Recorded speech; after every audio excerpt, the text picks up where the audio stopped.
Quasiment tout ce qu'a dit James Gunn sur cette série est au final très faux.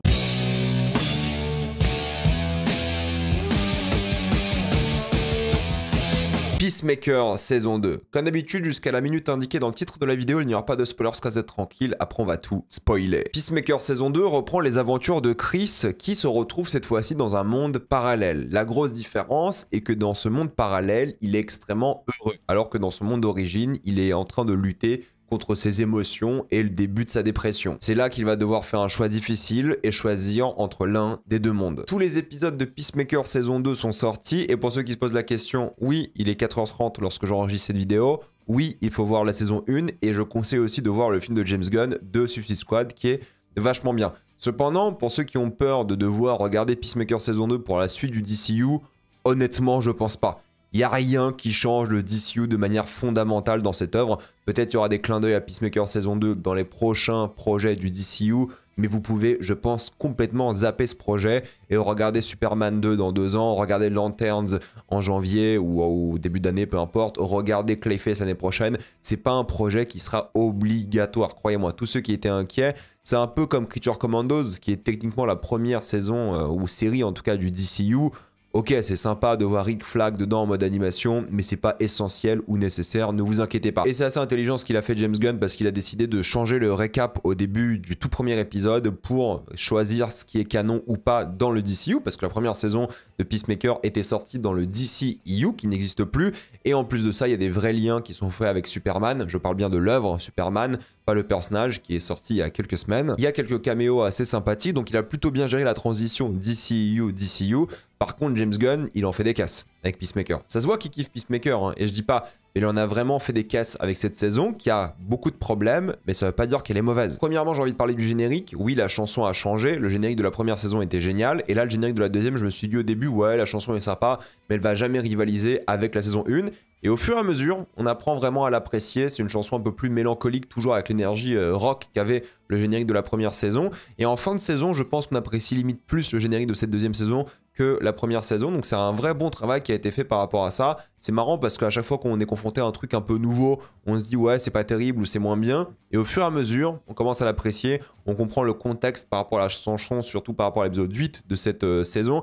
Donc vraiment fan au final de générique qui m'avait un petit peu déçu au début. Et là, on est dans une saison où Peacemaker est en recherche de sens, d'identité, d'utilité à la société et à lui-même, disons. Il fait de la peine d'ailleurs hein, lors de cette saison, il se sent coupable, il est amoureux et moqué. Il y a le Justice Gang hein, qui le rejette au tout début de l'épisode 1. Il est vraiment infâme, ce gang avec lui, il le maltraite, il parle vraiment mal de lui. Ils sont horribles, hein, Justice Gang. Alors, ils étaient sympas dans Superman, mais là, vu qu'ils sont passés en mode R-rated, ils peuvent dire des gros mots, il y a la nudité, des choses comme ça. Le Justice Gang est absolument horrible. Donc, les acteurs ont dû s'amuser de passer un Superman vraiment familial à une œuvre là où ils peuvent vraiment dire des gros mots et être vulgaires. Ça doit être assez marrant. Il y a beaucoup de caméos de Superman, encore une fois, et il y a beaucoup d'humour noir, comme d'habitude. Il y a une blague sur son love interest, Emilia, qui souffre de masculinité toxique, ce qui est très drôle d'ailleurs parce que ça revient souvent dans l'œuvre, et on a donc un John Cena bien plus sensible et une Jennifer Holland un peu dans le cliché du mec bourrin d'action détaché, badass qu'on voit dans ce genre d'œuvre, et ça marche plutôt bien honnêtement parce que c'est un peu le cœur de la série, hein. C'est la relation amoureuse entre les deux et c'est pas du tout une histoire de sauver le monde. La saison 1 se construit sur la famille de Chris, sur le côté vraiment héritage, le côté raciste évidemment. Là c'est plus la relation amoureuse plutôt que je ne sais quoi comme chose qui pourrait détruire l'univers. Donc ça, j'aime bien de se construire sur les personnages avant tout, parce qu'ils n'ont pas le budget hein, pour faire la destruction du monde, donc ils se concentrent vraiment sur les relations amicales, amoureuses, et je trouve que c'est plutôt bien, ça progresse au fur et à mesure dans l'œuvre, et ça raconte vraiment une histoire que je trouve assez touchante. Alors c'est pas non plus un truc qui va vous faire pleurer, mais ça fonctionne dans l'œuvre, et James Gunn s'est vraiment concentré sur ça. Je veux dire, c'est lui qui écrit, James Gunn, et qui réalise 3 épisodes sur les 8. Donc voilà, et c'est quand même le scénariste de l'œuvre de manière générale, donc c'est son œuvre à lui, et on en parlera après parce qu'il y a des problèmes, mais j'aime beaucoup voir ce John Cena qui est complètement triste, se drogue. Il y a la première orgie du DCU, on vous attend Marvel hein, pour votre première orgie, tu t'attaches beaucoup à ce personnage, il est super sympathique, même avec les participants de l'orgie, ce qui est un petit détail, mais c'est cool qu'il ait invité tous ces gens. et au final, au lieu de leur dire de dégager, il est genre hyper chaleureux, accueillant, et c'est cool de montrer ce genre d'humanité par rapport à ce genre de personnage. Il livre la meilleure performance de sa carrière, ça c'est sûr, il s'est vraiment amélioré. Il y a une scène dans l'épisode 7 où je l'ai trouvé vraiment formidable, et là, par contre, où la série échoue, c'est vraiment les personnages secondaires qui ne font pas grand-chose, sauf les 3 derniers épisodes.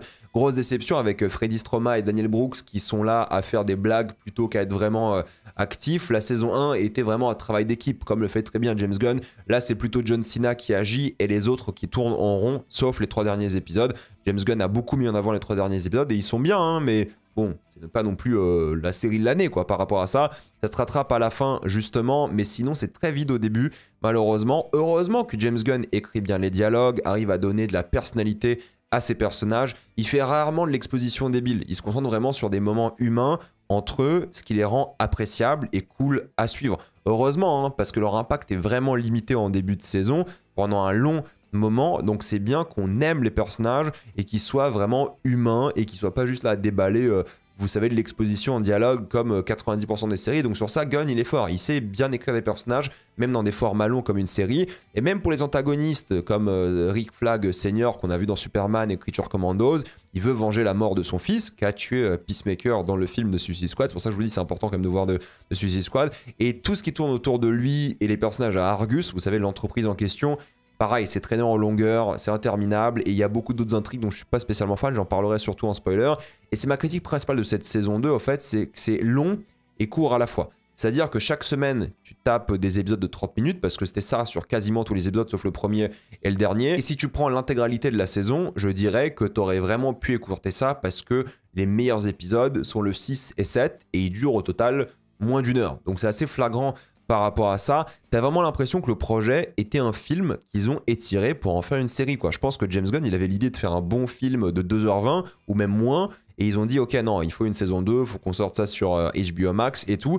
Et en même temps, ce qui est particulier, c'est que les arcs narratifs avancent tout doucement, car il y a beaucoup de personnages et ce que je considère beaucoup de fillers, et je pense que le format binge-watching aurait été moins choquant pour cette série, car en fait, chaque semaine, oui, les théories étaient sympas et tout, mais maintenant que tu as fini la saison, tu te dis ok, bon, on a théorisé pour pas grand chose, c'était pas du tout satisfaisant au final. Je veux dire, c'était ok. Donc tu es régulièrement frustré semaine par semaine parce que t'as pas beaucoup à manger, fatalement. Et en même temps, quand ta seule grosse critique de l'œuvre, c'est que c'était trop court, mais en même temps un peu trop long, c'est qu'il y a un petit souci de rythme. Mais en même temps, le reste est pas mal. C'est ça qui est un peu frustrant avec cette série, c'est qu'il y a beaucoup de qualité, mais la manière dont tout a été traîné en longueur, tu sens une vraie frustration. Et je pense vraiment que ça aurait pu être un téléfilm, quoi. Un téléfilm de 2 heures, raconter une histoire de manière très efficace, avec un peu plus de budget, forcément. Et en tant que série, je pense que c'est un peu raté, entre guillemets. Hein. Ça ne veut pas dire que c'est une mauvaise série, mais je pense que comparé à la saison 1, qui était hyper bien rythmée, il se passait beaucoup de choses, les personnages étaient vraiment bien gérés, là, t'as l'impression qu'il a dû écrire des fillers et des fillers, parce qu'il avait peut-être de l'idée pour 5 épisodes, et HBO lui ont dit, mec, il nous en faut 8, c'est obligatoire. Et le mec, il s'est dit, bon, ok, il faut que j'étire les choses. On le voit beaucoup avec les personnages secondaires et les intrigues. Honnêtement, tu les enlèves et change pas grand chose à l'ambiance ou au l'arc narratif de certains personnages. Et ça, j'ai trouvé assez problématique et c'est le gros défaut de la série d'après moi. Les musiques sont toujours bien, le rock années 80 que James Gunn aime bien, bien utilisé, toujours avec cette ambiance violente et kitsch à la fois. Donc franchement, ça c'est beaucoup représenté par tous les personnages, ils ont tous un peu leur personnalité, même si le genre musical reste le même. Peut-être un peu de diversité musicale aurait pu être sympa, mais bon, ça fonctionne. Et la série devient vraiment intéressante lorsqu'on se concentre sur le monde parallèle. Mais c'est vrai qu'il n'y en a pas beaucoup de ça, au final. Car oui, Peacemaker aura envie de vivre dans ce monde parallèle dans lequel tout est parfait, il est aimé, il est adoré et il est heureux. Et c'est là aussi que la grosse critique politique aura lieu, parce que vous savez, la saison 1 traitait vraiment du racisme avant tout, et de plein d'autres choses évidemment, de la famille, des traumas, le côté héréditaire, bon, la fratrie, il y a beaucoup de choses. Là, la critique politique aura lieu vraiment dans ce monde parallèle, j'en parlerai surtout en spoiler. Il y a des idées intéressantes par rapport à ça, mais fatalement, c'est pas assez exploité. Et je pense vraiment que l'œuvre aurait dû se concentrer ou sur le monde parallèle, ou sur le gang et les amis de Peacemaker, ces choses-là. Mais en fait, ça a essayé de faire beaucoup de choses à la fois, mais ça n'avance pas non plus énormément. C'est ça qui est vraiment frustrant, c'est qu'il y a un problème d'équilibre, je trouve, vraiment dans cette saison 2. Et quand tu regardes l'épisode 8, tu te dis, bah en fait, c'est pas possible, quoi. C'est un épisode à rallonge qui est interminable et il n'y avait pas besoin. S'il y avait un épisode à écourter de 30 minutes au lieu des 50, c'était bien le dernier épisode. Et en termes de mise en scène, il y a quelque chose qui est pas très satisfaisant. Il faudrait que je me remette la saison 1 parce que j'ai trouvé cette saison 2 plus cheap en termes d'action, c'était assez léger. On ressent quand c'est James Gunn hein, en termes de mise en scène pour le coup parce qu'il y a clairement plus de budget, il est meilleur même dans les chants contre chants, dans les dialogues, il a plus d'idées, ok. Mais fatalement, la série en termes de mise en scène, c'est très banal. Et vu qu'en scénario, ça arrive pas à vraiment te capter tout le long, ah, c'est un peu problématique. Et il y a toujours, vous savez, des scènes post-génériques à la fin, mais c'est des blagues et des choses comme ça. Et je trouve que l'humour, en général, est réussi. Mais le truc, c'est que lorsque tu finis la saison, t'as ce sentiment de tout ça pour ça. Et ça, c'est un peu gênant. C'est-à-dire qu'il arrive même pas à avoir une vraie fin de saison satisfaisante, parce que tu vois qu'ils hésitaient beaucoup entre le renouvellement de la série, qui n'a pas été encore renouvelé d'ailleurs, et en même temps arrêter la série et continuer l'histoire de Peacemaker dans d'autres projets du DCU. Donc ils ont fait une sorte de fin qui est un petit peu ouverte, mais en même temps qui conclut un petit peu la série. Et quand tu vois un peu tous les arcs narratifs débuter, et que ça finit comme ça au bout de, fatalement quoi, 4 heures de contenu, bah t'es un peu frustré quoi. Et c'est ça le souci que j'ai avec cette saison. Et je vais dire ça pour conclure, c'est que c'est toujours aussi fun, c'est toujours aussi barré, c'est moins surprenant que la saison 1, c'est moins original, c'est plus brouillon en termes d'écriture, mais il y a plein de choses qui sont vraiment réussies que j'ai pas pu évoquer ici parce que c'est dans la partie spoiler. Mais encore une fois, je pense que moins d'épisodes, un truc un peu plus resserré, plus droit au but ou même un film aurait été meilleur. Alors je pense que ça reste une bonne saison. C'est pas dans les meilleures saisons de l'année. Là où Peacemaker saison 1 était vraiment hyper impressionnant, avait réussi à capter un truc assez unique. Là, t'as pas spécialement envie de voir la suite du DCU, mais ça reste un bon projet quoi. Ça sent que James Gunn était un peu en burn-out d'écriture, c'est lui-même qui l'a dit. Hein. Il a dû écrire Creature Commandos, Superman et Peacemaker saison 2 d'un coup, et tu sens que là il était moins inspiré. Là où Creature Commandos j'ai bien aimé, Superman j'ai kiffé, là tu sens qu'il était vraiment au bout du burn-out, en tout cas c'est l'impression que t'as. Donc oui, il a moins bien géré cette saison 2 scénaristiquement, mais le reste est plutôt cool. Tu t'attaches aux personnages, tu les aimes bien, c'est toujours aussi fun, c'est le terme. Donc oui, c'était un bon moment. Mais c'est frustrant, parce que ça aurait pu être mieux, et t'as l'impression qu'ils avaient d'autres projets pour Peacemaker, mais ils devaient sortir une série ou de 8 épisodes, et ça fait du mal à cette saison. Donc oui, je la conseille pour ceux qui l'ont pas encore commencé, parce que ça reste bien, mais c'est en dessous de la saison 1, et ça c'est un peu décevant. Maintenant, on va passer en spoiler. J'aime bien parce que James Gunn, tu vois qu'il va ajouter un peu de DCU, Universe, lore, world building à chaque fois, avec l'alien qui est attaqué dans l'épisode 4, qui est un flashback avec évidemment la fratrie qui remet en cause vraiment tout ce qui se passe par rapport à la première saison et tu comprends vraiment les problèmes qu'il y a dans cette famille. Mais bon, si tu as vu la première saison, tu sais. Mais c'est ça qui manque, ça manque de ce drame familial. Et il n'y a pas vraiment de drame avec ses amis non plus, on en parle après. Il y a même cet alien en costume qui apparaît constamment, qui sert à rien. En réalité, c'est juste un truc un peu drôle, fun. Mais l'intrigue de Michael Rooker, alors c'est cool parce que c'est un mec qui est souvent chez James Gunn, il était dans tous ses projets. Si je dis pas de bêtises, il y a un truc un peu drôle, politique, vous savez, de l'appropriation culturelle. Lui qui veut tuer Higgly et venger les blessés de Argus, parce que Higgly les a défoncés, c'est un peu une excuse. Il y a un délire à la James Gunn, vous savez, avec l'équipe, mais c'est les méchants en théorie, cette équipe, mais Economos qui est avec le gentil Chris, donc c'est un peu rigolo, c'est dynamique. Ça fonctionne pas mal, surtout que Econogot, comme il l'appelle, est plutôt divertissant. L'acteur est bon et à chaque fois, il est à la fois comic relief et il permet de temporiser. C'est ça son rôle, c'est vraiment temporiser. Par contre, franchement, cette intrigue-là, ça m'a fait penser à un filler d'animé plus qu'autre chose. On est en mode, ok, cette intrigue, tu l'enlèves, ça sert à quoi? À rien. C'est juste un truc pour faire bosser Michael Rooker. J'étais pas spécialement fan, j'ai rien ressenti. Ok, il se fait tuer par plein d'aigles différents, mais tu vois clairement que James Gunn, il savait pas quoi faire avec Economos, il savait pas quoi faire avec Michael Rooker, il savait pas quoi faire avec Higgly. Et t'es là à te mater cette intrigue qui est pas du tout divertissante. Pourtant, c'est un personnage qui est utile scénaristiquement, qui débloque beaucoup de choses, qui est charmant en tant que personnalité, qu'acteur. C'est un bon gag, fatalement, et il a une vraie loyauté, et il est appréciable à suivre. Et il a une bonne alchimie avec Langston, vous savez, avec son Bird Blindness, qui est vraiment bien utilisé par rapport à Higgly. C'est marrant de prendre un défaut comme ça, qui est une blague, et l'utiliser au scénario. C'est ce que James Gunn fait souvent. Donc, en fait, les relations entre les personnages sont bien. Mais c'est juste qu'il a tout étiré tout le long, quoi. Rick Flag Senior, c'est l'antagoniste. En vrai, c'est pas qu'on le voit à peine, mais il fait quasiment rien chaque épisode. En fait, il avance à chaque fois, il a 2-3 scènes par épisode, il avance petit à petit tellement lentement pour arriver à la fin qui est juste tout ça pour ça, quoi. Oui, c'est un personnage qui est motivé par la vengeance, on veut le voir se venger parce que tu veux cette confrontation entre Chris et lui, mais quand tu l'as, c'est pas du tout satisfaisant. Il le tabasse, il lui fait du mal, il est consommé par cette vengeance. Ce n'est jamais assez. C'est un peu la critique des USA, encore une fois, hein, qui utilisent des ressources pour des motivations personnelles qui sont pas pour le bien d'un pays. Et c'est cool de voir Lex Luthor, Nicolas Hoult qui est là, avec sa musique, son leitmotiv. On voit qu'il s'amuse avec les gros mots. lui aussi, et j'aime bien comment ils ont créé une scène qui n'est pas spécialement nécessaire pour la suite de Superman ou du DCU, mais qui crée une dynamique un peu différente, parce que le fait de faire venir Lex Luthor ici, bah, ça change la dynamique de pouvoir. Là où Rick Flag était un peu le supérieur, là d'un coup, pour toi, bah, en fait, c'est plus personne, parce qu'on est face à Lex Luthor, donc ça crée un petit truc, mine de rien, et il est toujours aussi raciste par rapport aux méta-humains, et c'est cool de voir ça, c'est plus qu'un caméo, hein. Il y a un truc vraiment où ça change la dynamique de la série, et la série avait besoin de ça. Maintenant, quand tu vois Rick Flag Senior, bah, c'est pas un personnage foncièrement intéressant, et c'est ça qui est dommage. Il était clairement bien mieux développé dans Creature Commandos, où il avait le rôle principal, certes. Alors là, c'est l'antagoniste pour juste avoir un antagoniste, quoi. Pourtant, c'est même pas l'antagoniste principal, t'as l'impression, il est juste là pour être là, quoi.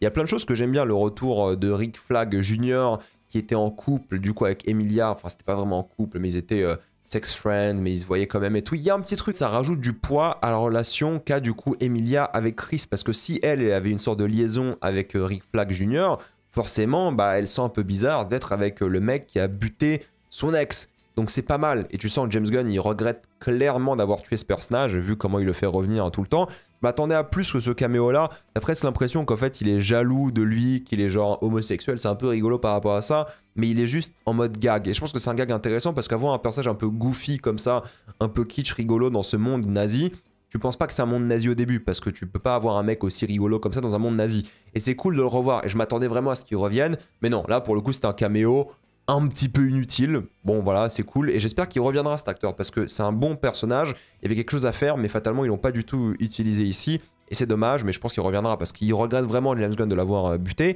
Et le truc c'est qu'elle a du mal à accepter ses sentiments, et ce qu'elle veut, et ils ont une belle scène de confrontation avec Chris évidemment dans l'épisode 6, je trouve que ça fonctionne. Après, James Gunn, il en fait des caisses. Hein. Il dit sur les réseaux que ça m'a marqué. C'était la plus belle scène que j'ai jamais écrite. James, calme-toi. Je sais que c'est ton taf de vraiment survendre tes projets et tout. Mais là, oui, c'était sympa, quoi. Mais on s'en fout, quoi. Enfin, c'est ok. C'est pas une scène dont je vais me rappeler. C'est pas une scène émouvante. Oui, c'était cool. Ça fait le taf. C'est pas dingue, quoi. Surtout qu'en fait, on se tape ça alors qu'on avait quasiment rien tout le reste de la série entre les deux. Parce qu'en fait, il a perdu trop de temps avec les personnages secondaires. Tout le délire de rupture du personnage de Adebayo, c'était pas incroyable. Elle qui recherche un travail en étant espionne, mercenaire, et ça se passe très très mal.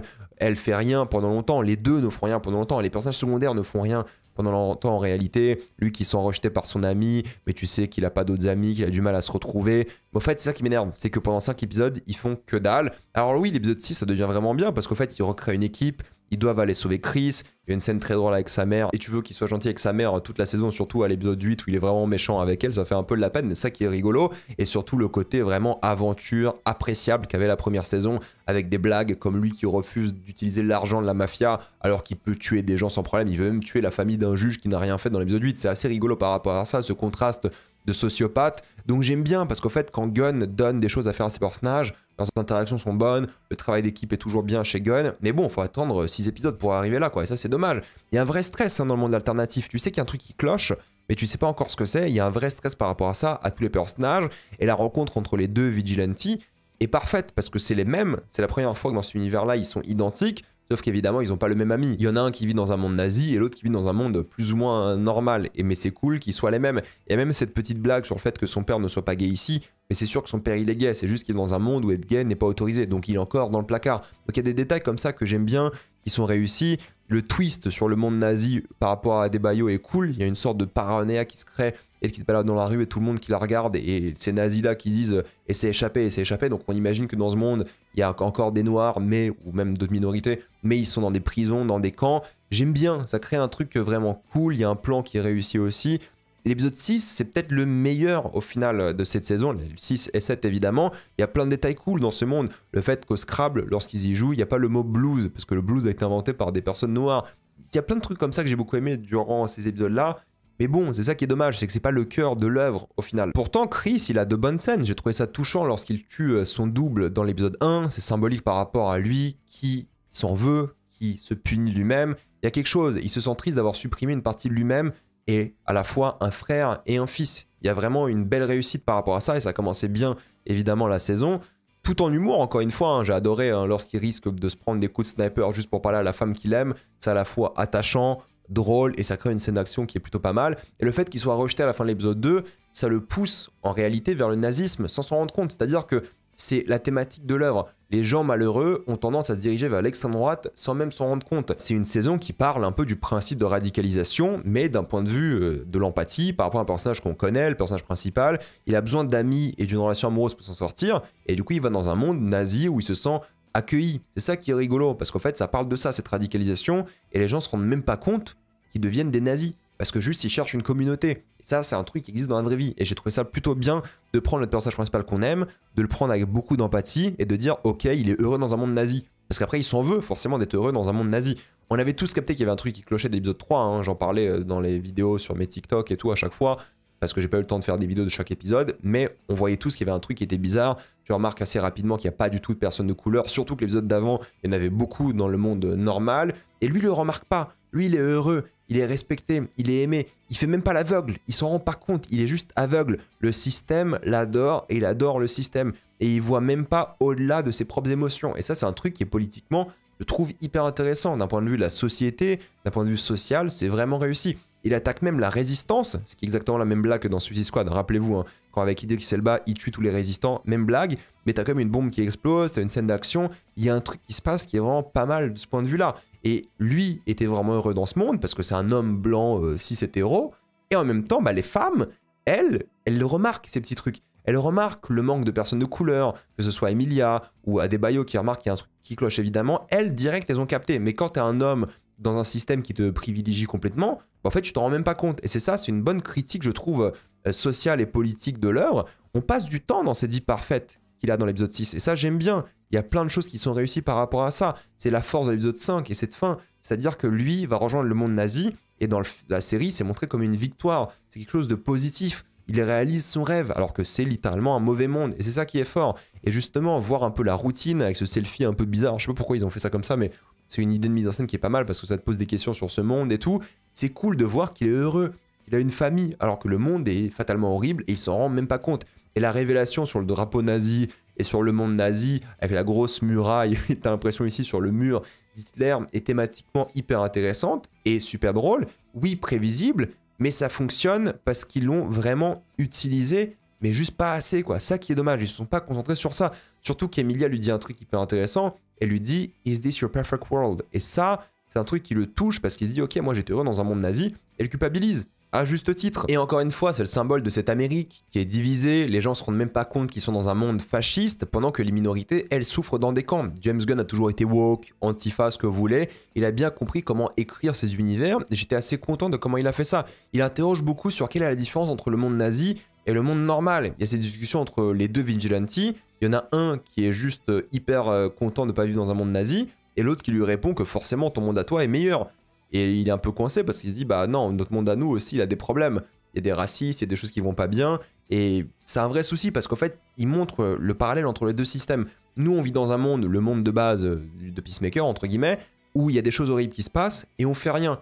Et eux, ils vivent dans un monde nazi, ils pensent que c'est la pire chose possible et ils agissent, ils sont rebelles. Donc c'est cool parce que ça montre à quel point on peut vivre dans un système horrible et juste l'accepter. Et ça, c'est évidemment ce qui se passe de mal, hein. C'est justement cette dégradation de la démocratie vers le fascisme, et les gens se rendent pas compte. Et ça, ils l'ont bien montré dans la saison, je trouve. Il interroge beaucoup vraiment sur plein de choses, et il y a des choses qui sont vraiment cool par rapport surtout à ce personnage-là. Il y a cette référence évidemment à Terminator, hein. Il lui dit « Come with me if you want to live », parce que c'est lui qui joue dans Terminator 2, hein. C'est le T-1000, et ça, c'est vraiment cool parce que le traitement de la famille est réussi dans le sens où dans ce monde, le père n'est pas autant un raciste que prévu. On allait tous penser qu'ok, c'est un monde nazi, le père était dans Ku Klux Klan littéralement dans la saison 1, ça sera le nazi en chef dans cette saison 2. Mais au fait non, lui c'est un mec qui a accepté le système, donc c'est un vrai problème hein, parce qu'il accepte de vivre ici, mais il n'approuve pas tout. Exemple avec son côté un peu accab de cet épisode-là. Il n'est pas complètement complice comme on aurait pu l'imaginer, mais il vit quand même dans un monde nazi et il s'est jamais révolté contre. Il accepte, donc il a quand même une part de responsabilité dans le fait d'accepter ce qui se passe. Et ça, c'est une thématique qui est par rapport à nous, à notre vrai monde. On accepte des choses pas acceptables. Et lui, il vit dans ce monde comme ça. Et ça crée un truc qui est beaucoup moins manichéen par rapport à lui, et on se met un peu à sa place. Est-ce que nous, on aurait osé riposter dans un régime autoritaire nazi? J'espère que c'est pas une question qu'on va devoir se poser dans quelques années, mais c'est la question que lui s'est posée. Et ça, je l'ai trouvé vraiment forte. Là où le frère, t'as l'impression qu'il est né dans ce délire et dans cette obéissance du système, son père a connu un monde sans le nazisme. Et ça rend sa mort touchante. Ils n'avaient pas les mains propres, c'est sûr, hein. Ils participaient quand même au système, mais il n'était pas aussi horrible que prévu. En tout cas, le père, il n'était pas aussi horrible que prévu. C'était pas vraiment un nazi. Donc la mort de cette famille, je trouve qu'elle marche émotionnellement, car c'était plus complexe que prévu. Et ça, c'était une belle surprise. Et John Cena était super dans cet épisode. Il voit sa nouvelle famille massacrer son ancienne. Et l'ancienne qui n'était pas fatalement si nazie que ça. Et ça, c'est une grande force, et j'ai vraiment trouvé ça réussi. Le problème, c'est que c'est genre 2 épisodes qui sont vraiment bien sur les 8, et ça, c'est dommage. Et l'épisode 8, pour moi, c'est une véritable déception. Alors oui, j'aime bien le début avec l'ouverture des portes et ce monde du magicien d'Oz, violent, il s'amuse avec le concept, et James Gunn fait un truc assez intéressant, il va raconter une histoire dégueulasse sur le mec qui se fait buter, justement parce que raconter cette histoire dégueu sur lui va créer une sorte d'attachement via une blague, et lorsqu'il meurt, bah, tu ressens au moins un petit truc. Et ça permet de comprendre pourquoi les autres ressentent aussi un petit truc avec Langston par exemple. Il y a plein de refs intéressantes avec plein de monde qui s'ouvre évidemment. Il y a un trou noir, tu fais peut-être le lien avec Superman, tu dis que peut-être dans ce monde-là, Ultraman a survécu, il y a d'autres dimensions cool, celle du zombie et tout, mais il continue la critique du gouvernement américain. Economos pose la question à Emilia et dit « Quand est-ce qu'on a fait un truc pour le peuple ?» Pendant qu'il y a des pertes de soldats dans différentes dimensions, bah, il y a les supérieurs qui font la fête. Ça, c'est une vraie critique de ce qui se passe dans la vraie vie. Il y a des gens différents, méta-humains, qui seront mis dans une prison, dans une autre dimension. C'est l'équivalent de faire un camp dans un autre pays. Voilà, vous comprenez ce que je veux dire, hein. Vous avez la ref avec ce qui se passe en ce moment, évidemment, et ce qui s'est passé il y a quelques années, malheureusement. Donc ça, c'est vraiment pas mal. Mais par contre, typiquement, Higley, Economos, Langston, Gunn ne savait pas quoi en faire, quoi. Il n'avait pas assez de matière pour traiter convenablement ces personnages, et j'ai l'impression qu'il s'est forcé à écrire leurs intrigues. Et ça, c'est un souci qui arrive dans beaucoup de saisons 2, saison 3 de séries. Et là, c'est typiquement ça. Il y a des personnages, qu'est-ce qu'il peut leur faire? Peut-être ils ne savaient pas. Et ça m'énerve. L'histoire de couple d'Adebayo, pareil, tu ressens pas grand-chose. Ça revient d'un coup comme ça pour conclure un arc délaissé pendant les 7 épisodes d'avant. Honnêtement, tu t'en fiches, quoi. Moi, j'ai rien ressenti, je m'en foutais. Bordeaux en couple avec Rick, alors qu'il y a zéro alchimie, c'était juste pour le scénario. Et à la limite, moi, je me suis dit que Bordeaux manipule Rick pour, voilà, avoir l'avantage. Au fait, non. C'est pas du tout ça, au final. Et ça sert juste à résoudre un souci scénaristique. Et t'y as pas cru une seule seconde à leur couple, à leur relation. Elle comprend lorsque Rick décide de mettre des méta-humains en prison, vu qu'elle fait partie des méta-humains, qu'elle va y passer. Donc ça, c'est pas mal. En réalité, elle voit littéralement comment le mec devient un extrémiste, un radical. Mais quand même, je pensais vraiment qu'elle allait se mettre en couple pour le manipuler et tout. Mais non, pas du tout. C'est juste pour le scénario. Le flashback émotion entre les deux, moi je trouve qu'il fonctionne. Ça nous rappelle le cœur de la série, la relation entre Chris et Emilia. Ils sont faits pour être ensemble et tu le ressens. Il y a ce côté vraiment beau, couple, mignon entre les deux. Il y a cette vraie libération à la fin quand elle avoue avoir des sentiments pour lui aussi. Le baiser a fonctionné pour le coup émotionnellement. Pour nous aussi, je trouve. C'est touchant quand tous ses amis viennent en aide émotionnelle parce que c'est aussi le cœur de la série. Mais la série, c'est pas assez concentrée sur ça en fait. Elle aurait dû être plus sur le travail d'équipe entre ces personnages-là et les divisions, mais fatalement, ça a perdu beaucoup d'épisodes à raconter des choses beaucoup moins intéressantes. Et 55 minutes, je vous le dis, hein, encore une fois, c'est trop long pour ce que c'est. T'as trop de fins différentes, j'ai l'impression que j'ai vu ce slow motion aussi 3 fois d'affilée. C'est entre fin de saison et fin de série, sans vraiment assumer. Donc c'est trop long, fin à rallonge, avec cette porte à la fin, hein, pour le coup, qui s'ouvre, sans mauvais jeu de mots, vers une suite potentielle à Peacemaker, que ce soit dans une saison 2, dans un autre projet du DCU ou un truc comme ça, donc ça va sûrement revenir dans Superman, ce genre de truc. Je suis curieux de voir quel genre de monstres sont présents dans cet univers, mais quand j'ai fini cet épisode, je me suis pas dit, putain, j'ai trop hâte, je me suis dit, ok, c'était sympa, mais voilà quoi, la saison 1 était largement meilleure, j'avais hâte de revoir Peacemaker saison 2, et là je me dis, ok, bah oui, Peacemaker saison 3, pourquoi pas, ou revoir dans un autre univers, mais ça m'a pas choqué, ça m'a pas plu énormément, j'ai trouvé ça vraiment cool, sans plus. Peut-être je suis aigri, j'en sais rien, peut-être parce qu'il est 5h du matin quand je finis de tourner cette vidéo, mais j'ai trouvé ça ok sans plus quoi. C'est bien, non mais ça reste une bonne saison, hein, mais juste ok. Donc dites-moi ce que vous en avez pensé dans les commentaires, avez-vous adoré ou détesté, j'ai envie d'avoir votre avis. Pensez à vous abonner à la chaîne pour voir les prochaines vidéos, mettez un j'aime, c'est beaucoup la chaîne. Suivez-moi sur tous mes réseaux, Spotify, TikTok, Instagram, Twitch, et moi je vous dis à la prochaine fois, salut à tous.